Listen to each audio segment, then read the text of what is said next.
Науката и индустрията не са два паралелни свята, а две страни на едно и също усилие за по-устойчиво бъдеще. Темата на тази годишното издание не е избрана случайно. Тя е в самата сърцевина на това, в което вярваме.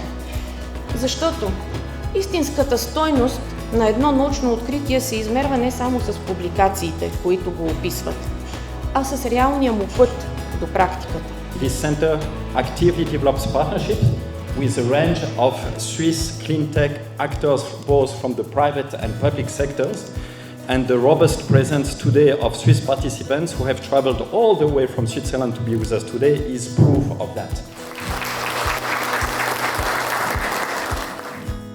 Аз не очаквах с тази бързина, но явно тази добра основа на Аграрния университет позволи толкова бързо да се стигне до реализации на реални иновационни проекти в една вече работеща екосистема между бизнес и наука.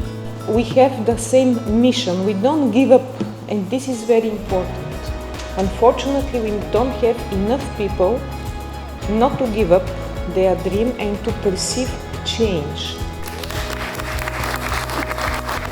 We have a strategic vision that our main role is to actually de-risk the path from the fundamental science to the investors.